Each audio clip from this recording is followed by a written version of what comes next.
Hello friends, welcome to our channel CSC study. जैसे कि इससे प्रीवियस वीडियो में हमने कंट्रोल स्टेटमेंट से रिलेटेड कुछ टॉपिक्स को कवर किया था, आज हम करने जा रहे हैं इसका सी पार्ट, जो कि है रिपीटेटिव स्ट्रक्चर्स या फिर हम इसे क्या कह सकते हैं, लूप्स।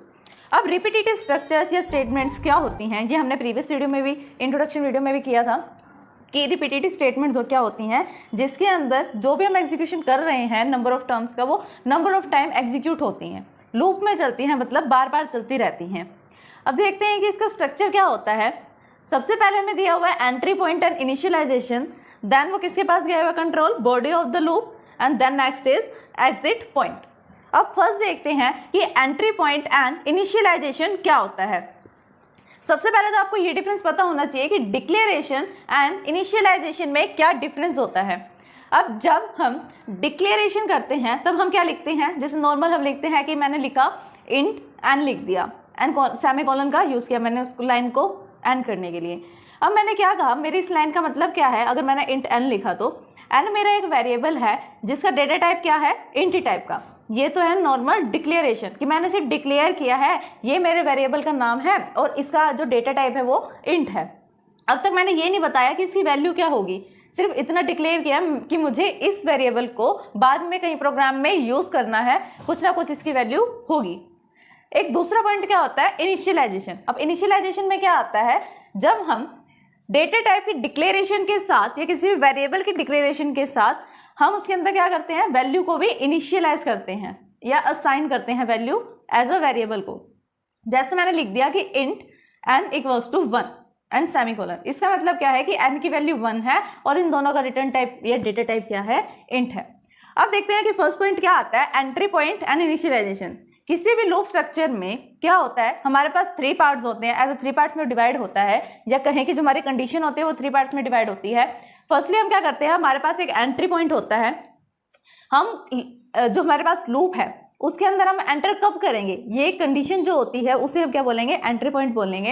एंड देन जिस वेरिएबल का हमें यूज करना है उसे हम मेन के फंक्शन में भी पहले से डिक्लेयर या इनिशियलाइज कर सकते हैं, या फिर लूप की जो कंडीशन होगी हम उसमें भी इसको इनिशियलाइज कर सकते हैं। सेकेंड पार्ट क्या होगा हमारे पास, body of the loop. Body of the loop क्या होता है कि लूप की बॉडी क्या है, जो हम लूप यूज कर रहे हैं उसके अंदर हमें किस स्टेटमेंट से क्या प्रिंट करवाना है, या किस जो भी स्टेटमेंट्स हैं, ब्लॉक ऑफ कोड है, उससे काम क्या करवाना है। देन नेक्स्ट क्या आता है, एग्जिट पॉइंट, कि जब ये एग्जिट पॉइंट आ जाए या एग्जिट पॉइंट पे भी कोई ना कोई कंडीशन हो सकती है, उसको हम क्या बोलेंगे, एग्जिट पॉइंट, कि जब ये एग्जिट पॉइंट आ जाए तो जो जितना भी कंट्रोल है उस लूप के पास वो क्या हो जाए, वहां से एग्जिट हो जाए। अब फर्स्ट हम क्या देख रहे हैं, व्हाइल लूप। सबसे पहले तो देखो हमारे पास कितने टाइप के लूप होते हैं। फर्स्ट लूप होता है while loop, second do while loop, and third कौन सा होता है हमारे पास, फॉर लूप। अब फर्स्ट हम कर रहे हैं व्हाइल लूप। व्हाइल लूप में क्या होता है, the while loop is often used when the number of time the loop has to be executed is known as in advance. अब हम लूप का यूज क्यों कर रहे हैं, व्हाइल लूप का, व्हाइल लूप का यूज हम इसलिए कर रहे हैं जब हमें ये नहीं पता कि हमें कितनी बार उस स्टेटमेंट को प्रिंट कराना है या कितनी बार उस काम को एग्जीक्यूट करना है। इसलिए हम क्या करते हैं, कोई भी कंडीशन लगा देते हैं अपने इंस्ट्रक्शन के हिसाब से, या हम अपनी थिंकिंग के हिसाब से क्या करते हैं, कुछ ना कुछ कंडीशन लगा देते हैं कि जब ये वाली कंडीशन हो तो लूप में चला जाए, ये वाली कंडीशन आ जाए तो वो लूप की बॉडी से बाहर आ जाए।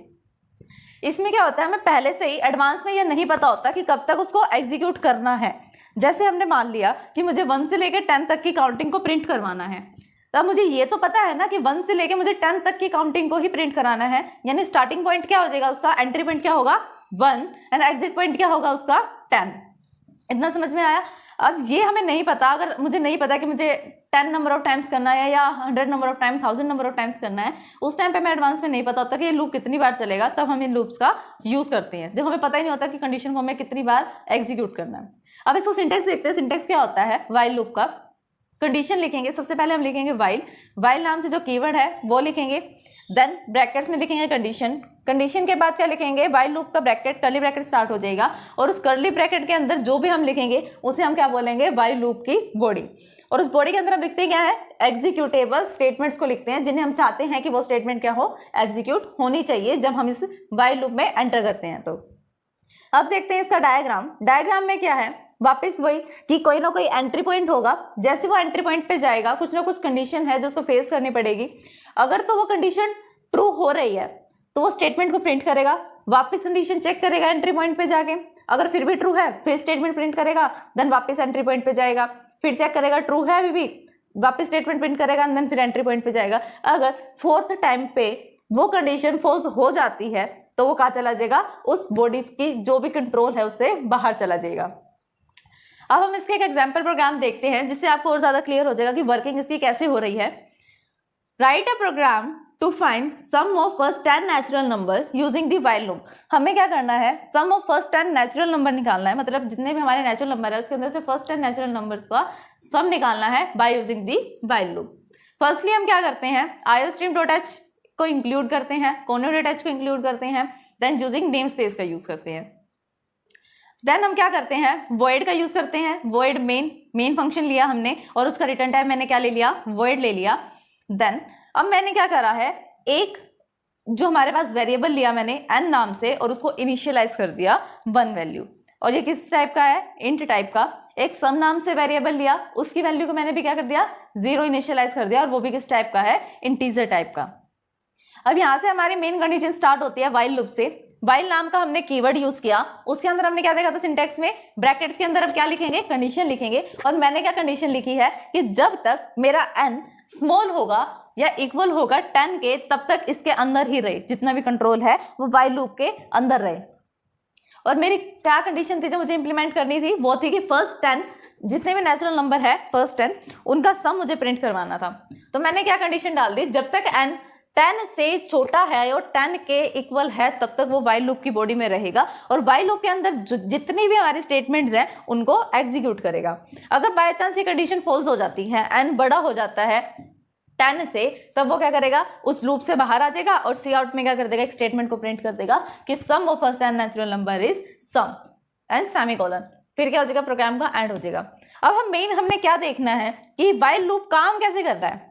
हमने ये देख लिया कंडीशन कि जब तक n छोटा रहेगा 10 से तब तक हम क्या करेंगे, लूप की बॉडी में रहेंगे, लेकिन उस बॉडी के अंदर काम कैसे हो रहा है अब हम वो देखते हैं। हमने किया कि sum equals to sum plus n कर दो। इनिशियल टाइम पे सम की वैल्यू कितनी थी, 0, और n की वैल्यू कितनी थी, 1। अब 0 + 1 कितना होता है, 1, तो 1 वैल्यू ऑफ इसको इनिशियलाइज हो जाएगी सम को। देन क्या लिखा हुआ है, प्लस प्लस n मतलब प्लस प्लस n का मतलब है कि n + 1, और n क्या था, 1 + 1 कितना होता है, 2। अब जब नेक्स्ट टाइम कंडीशन चेक होएगी तो वो क्या कंडीशन चेक होएगी, क्या 2 छोटा है या इक्वल है 10 के। इक्वल तो नहीं है लेकिन छोटा जरूर है, तो क्या होगी, कंडीशन ट्रू होगी। कंडीशन ट्रू जैसी होगी वापस से लूप की बॉडी में जाएगा, फिर कंडीशंस को एग्जीक्यूट करेगा कि sum equals to sum plus n। अब सम की वैल्यू लास्ट टाइम क्या थी, 1, और n की वैल्यू क्या थी, 2। 2 + 1 कितना हो गया, 3। तो अब सम को क्या मिल जाएगा, 3 मिल जाएगा। प्लस प्लस n मतलब कितना हो जाएगा, अब इस टाइम 3 वैल्यू हो जाएगी, क्योंकि लास्ट टाइम हमारी n की वैल्यू थी 2। अब 3 वाली कंडीशन पे वापस से वो चेक करेगा कि क्या 3 छोटा है n से या इक्वल है, छोटा है, ट्रू हो गया, वापस से स्टेटमेंट्स को एग्जीक्यूट करेगा। अब ये तो हुई बात जब छोटा है उससे या इक्वल है, तब भी 10 पे वो स्टेटमेंट्स ट्रू हैं, अंदर वाली कंडीशंस एग्जीक्यूट हो जाएंगी।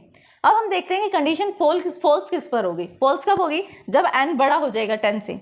बड़ा कब होगा, एक भी अगर बड़ा होगा, जैसे मैंने 11 पे कंडीशन चेक करी कि क्या 11 छोटा है या इक्वल है 10 के, नहीं, ना तो वो इक्वल है और ना ही उससे छोटा है, तो कंडीशन क्या होगी, फॉल्स। तो अभी इसको एग्जीक्यूट नहीं करेगा इसकी बॉडी के अंदर। वीडियोस को लाइक, शेयर, सब्सक्राइब करना, कमेंट करना ना भूलें।